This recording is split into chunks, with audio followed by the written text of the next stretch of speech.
आज चलते हैं उज्जैन श्री महाकालेश्वर ज्योतिर्लिंग की यात्रा पर, जहां शिव महाकाल बनकर विराजते हैं, जिनके समक्ष काल झुक जाता है और समय ठहर जाता है। कभी रात के सन्नाटे में जब सारी दुनिया सो रही होती है, क्या कभी अपनी धड़कनें सुनी हैं? या फिर घड़ी की वो टिक टिक? चलिए आज ना उस टिक टिक के पार चलते हैं। एक गहरी सांस लीजिए और बस मेरे साथ इस एहसास की यात्रा पर चलिए। ये एक ऐसा सच है जिसे हम शायद मानते नहीं पर जीते हर रोज हैं। ये कोई भूत या अंधेरे का डर नहीं है। नहीं, ये एक धीमी सी लगातार चलने वाली चिंता है जो सुबह की पहली चाय से लेकर रात के अकेलेपन तक हमारे साथ रहती है। एक अनकहा सा बोझ। किसी को लगता है कि वो पीछे छूट रहा है ना? दूसरों की सफलता की कहानियां, उनकी छुट्टियों की तस्वीरें, उनकी खुशियां, और हम अपनी जिंदगी को देखते हैं और एक खालीपन सा महसूस करते हैं। ऐसा लगता है जैसे हम एक दौड़ में हिस्सा तो ले रहे हैं पर शायद शुरुआती लकीर पर ही खड़े रह गए हैं। तो किसी को लगता है कि उसकी जिंदगी बस गुजरती जा रही है। बचपन की यादें अब धुंधली हो रही हैं और भविष्य के सपने वो भी अब उतने चमकीले नहीं लगते। आईना तो हर रोज याद दिलाता है कि वक्त बीत रहा है, और ये डर सताता है कि कहीं सबसे अच्छे दिन पीछे तो नहीं छूट गए। ऐसा लगता है जैसे समय हमें दौड़ा रहा है ना? एक अजीब सी होड़ लगी है, बेहतर बनने की, ज्यादा पाने की, कहीं पहुंचने की। पर कहां? इस दौड़ की कोई मंजिल नहीं है, बस रफ्तार है और हम हाँपते हुए भागे जा रहे हैं। पर एक पल रुककर सोचिए, क्या सच में समय हमें दौड़ा रहा है या ये दौड़ हमारे अंदर ही कहीं शुरू ही है? चलिए एक विचार को महसूस करते हैं। एक ऐसी चेतना, एक ऐसा एहसास जहां समय की ये दौड़ है ही नहीं। महाकाल, ये सिर्फ किसी देवता का नाम नहीं है। ये तो उस अवस्था का नाम है जब कोई समय का मालिक होता है, उसका गुलाम नहीं।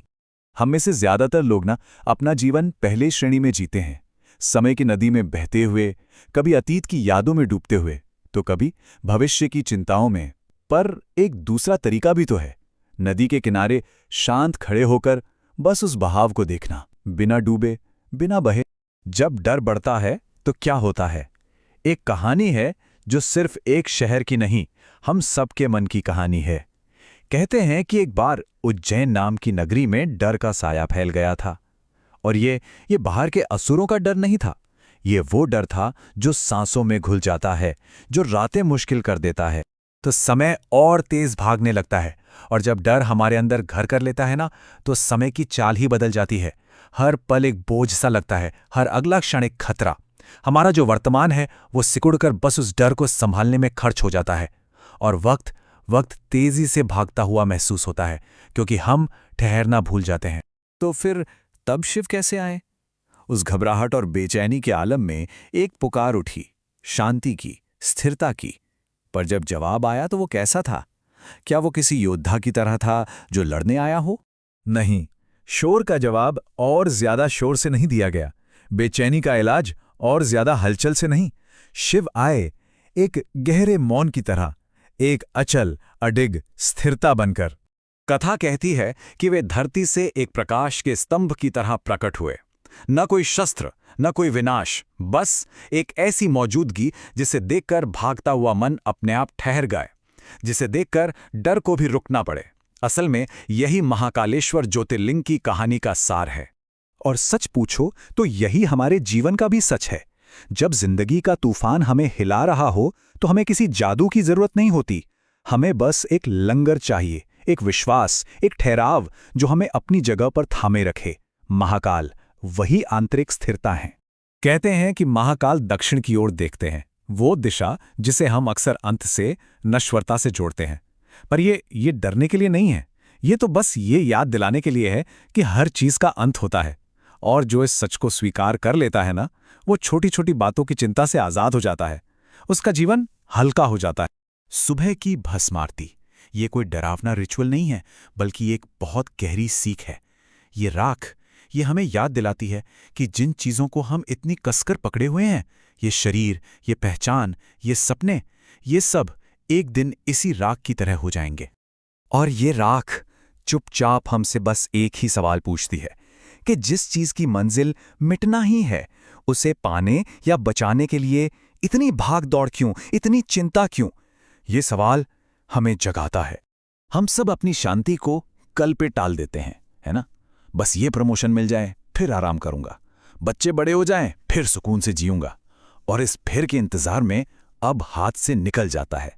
हम उस भविष्य के लिए भागते भागते अपने वर्तमान में जीना ही भूल जाते हैं। अगर महाकाल की वो स्थिरता हमसे कुछ कहे तो शायद वो यही कहेगी कि तुम्हारी जिंदगी में कोई खराबी नहीं है, समय तुम्हारा दुश्मन नहीं है।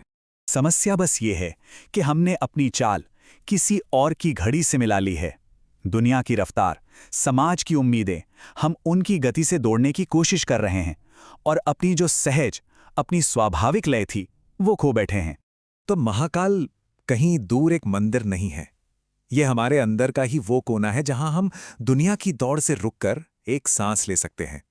ये वो पल है जब कोई अपनी बालकनी में खड़े होकर सिर्फ आसमान को देखता है। ये वो पल है जब कोई संगीत सुनते हुए सब कुछ भूल जाता है। ये एक विराम है। महाकाल का असली संदेश किसी पूजा पाठ में नहीं, बल्कि निर्भय होने में है। समय से निर्भय, अंत से निर्भय और सबसे जरूरी पीछे छूट जाने के डर से निर्भय। क्योंकि जिसने ये जान लिया कि कोई दौड़ है ही नहीं, वो आजाद हो जाता है। शायद जीवन का सबसे बड़ा सुकून इसी एक बदलाव में छिपा है। समय को हराने की कोशिश छोड़कर उसे एक साथी की तरह स्वीकार करना, अपनी गति से चलना, अपनी सांसों की लय पर। क्योंकि जो समय के साथ चलना सीख जाता है, समय खुद उसके लिए ठहर जाता है। श्री महाकालेश्वर केवल काल के स्वामी नहीं हैं, वो समय से परे की शांति है, जहां हर क्षण सत्य के सामने ठहरना सीखता है। चलिए अब आगे बढ़ते हैं महादेव की अगली ज्योति श्री ओमकारेश्वर की ओर।